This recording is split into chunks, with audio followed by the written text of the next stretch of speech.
মুখ্যমন্ত্ৰী ডাঙৰীয়া এইটো চাওক শ্ৰী কালী মন্দিৰৰ ওচৰত সেইফালে পাছফালে চাওক কিমান পানী হৈ গৈছে। মই দেখাই আছোঁ বাৰু আপোনালোকক।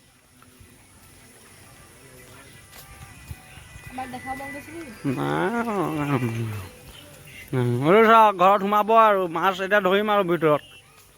মইতো চাওক গৰু ক'ত বহিব, মানুহ ক'ত বহিব। আমাৰ এই পঞ্চায়তটোত এইটো পানী ডিপাৰ্টমেণ্টৰ আপোনালোকৰ একো আশাই নাই। এইটো চাওক ঘৰত টিউবেল চাওক, টিউবেল ডুবি গ'ল। এইটো চাওক এই কালীথানটোৰ ওচৰত চাওক, এইটো চাওকচোন ক'লৈকে পাই গৈছে। এইটো চাওকচোন কেনেকৈ খাব, কি কৰিব মানুহে। আপোনালোকে একো গুৰুত্বই নিদিয়ে যে এইটো চাওকচোন টিউবেলৰ পানী খাবলৈ মুস্কিল হৈ গ'ল। পানী পূৰা আৰু মানে বাৰী এইটো চাওক, এইফালে চাওক পিৰালিত চাওক, টিউবেল চাওক, মানুহ কেনেকৈ যাব। এইটো চাওক টিউবেল ডুবি গৈছে চাওক, এইটো চাওক যাব জেগাই নাই। এইটো চাওক গোটেই পিছফালে পানী হৈ গ'ল, বানপানী হৈ গৈছে চাওক। এইটো চাওক একো নোপোৱাই হৈছে। এইফালে চাওকচোন কিমান পানী, এতিয়া ঘৰতে সোমাবগৈ আৰু কিমানটো আছে চাওকচোন, ঘৰৰ ভিতৰত পাবগৈ আৰু চাওক। কিবা এটা সাহাৰ্য দিয়ক আৰু, নহয় জানো চাওকচোন।